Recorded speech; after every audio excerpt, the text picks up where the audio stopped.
Now I want to bring this to a conclusion, because this is something I'm gonna speak on something, and I want you to understand. I want you to see if I'm talking about your Bible, and if you feel I'm speaking about your Bible, then agree with me.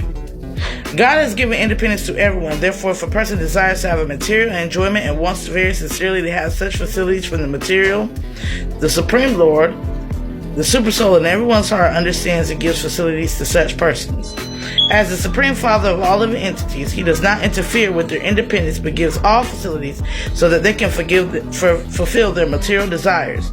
And some may ask why the all-powerful God gives facilities to the living entities for enjoyment of the material world, and so lets them fall into a trap of the illusionary energy.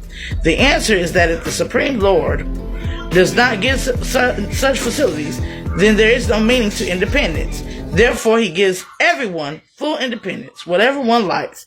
But his ultimate instruction, once we find it, one is instructed to give up all other engagements and to fully surrender themselves unto the Lord. And that will make man and woman happy. Right? Right? Right? I am in everyone's heart. And as soon as one desires to worship the material world, I make his face steady so that he can devote himself to that which he or she worships in particular. Right? Right? As soon as you devote I'm in everyone's heart. I'm a part of the heartbeat of everyone. And as soon as you desire to worship something, a part of the material world that you enjoy, I make it so in your faith that you can devote yourself to that which you enjoy, right? You make it where God will make it where if you like building cars, he will grant you access to the skills and knowledge to building your design of a car. We call them inventors, right? And these are studiers of something they enjoy in the material world that they love to do, right? But when the studier finds the faith through the knowledge of the instructions of the Most High, the Lord, the Supreme Lord, he then surrenders even his invention process and all his being, her being, to the Supreme Lord, who lies within where? The heart.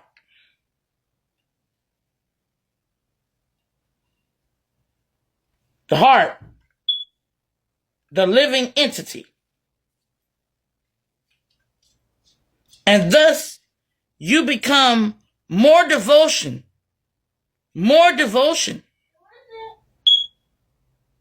and benediction to the Supreme Power's will. A person wants some particular thing, may worship such a particular thing.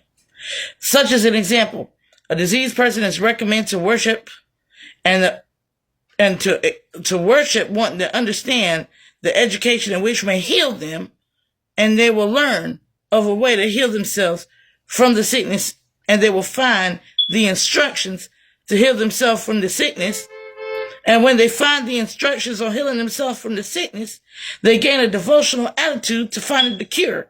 And then they find out that the cure is with the Supreme Lord. And thus, now they are spiritually inclined.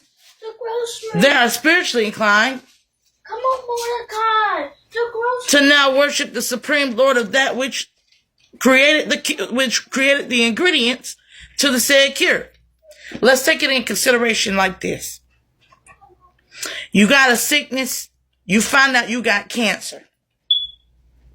So what's the first thing you do? You start, I don't want to die. I don't want to die. So you start to love life. That's you going back to Supreme Lord's will is loving to be alive and to being, right?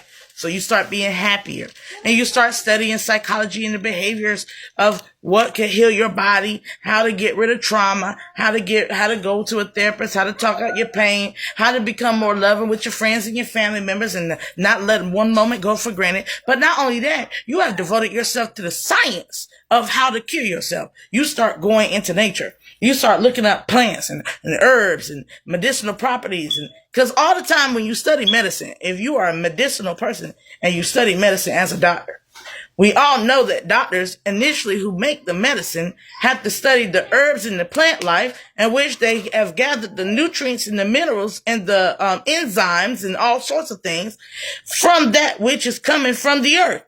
You can't make a pill or a cocktail for a cancer patient without going into nature. You cannot. So in learning to enjoy life and to take your time and to be in tune with the present moment so that the ideas can come to you, you automatically tap right into the Supreme, right? You automatically tap right into the Supreme and the will of life. Now, you're not only going to cure the cancer for yourself, you want to cure the cancer for just in case your children have the same genetic disorder, just in case there's other children and other mothers and other fathers and other brothers and other sisters. You become somebody who is an agent for the Supreme Will. You start walking in the devotional service to make sure that you find the cure to not only supply to yourself, but to supply to every single body that suffers in the same ailment. Just from doing that. At first, it started with you just wanting to live your life and do what you love. And you realize that will involve you having to get a cure. And then you realize something. When you're looking at the ones that you love, they could be sick like you. But if you could find a cure, you could help and save millions of lives beyond yourself. Then you go and start looking for the cure. And what do y'all start doing when you're looking for a cure to a illness? You go to, I'm going to go over here to Switzerland and I'm going to sit with them doctors and see what they did and where they got their ingredients from. Then I'm going to start looking up all these indigenous customs and cultures of people. And I'm going to start traveling over there. Then I'm going to go over there in the Eastern world and see what they do and see how it all works together. Then I'm going to come back. If you live in the Western world, you're going to come back to the Western world. You're going to sit with the doctors over here. And you're going to try different alternative medicines. And then you're going to try different ways of alternative medicines. And you're going to start praying more, wearing crystals. You're going to start eating more herbs and spices. You're going to go to the earth. You're going to go to the ground. And when you go to the ground and you start realizing, hey, this proponent works and this proponent works, and you start realizing that that's what's in your that's what you need to make it to a powder resident and then solidify it into a cure. You call it a pill. You call it where do you think opioids come from? Narcotics. It comes from fucking nature. It was first a plant that they realized that if somebody was chewing on could lessen the pain in their body. And you understand? You got to grow that shit. You got to grow that shit to even concoct it into a cure or into a painkiller. Right? So either way, you seeking life is going to take you to the earth. Right? Now, I'm going to hit you with this. Genesis chapter 1 verse 11. And God said, let the earth bring forth grass, and the herb yielding seed, and the fruit tree yielding fruit after its kind, whose seed is in upon itself upon the earth. And it was so. And the earth brought forth grass and herb yielding seed after its kind, and the tree yielding fruit, whose seed was in itself and after its kind. And God saw it and said, it was good. It was good. Didn't I just say that? I said it in two different ways. From two different faiths. Two different ways. Two different faiths. But if you ain't reading, you wouldn't know why Jesus could sit with a Gentile and jig with him well.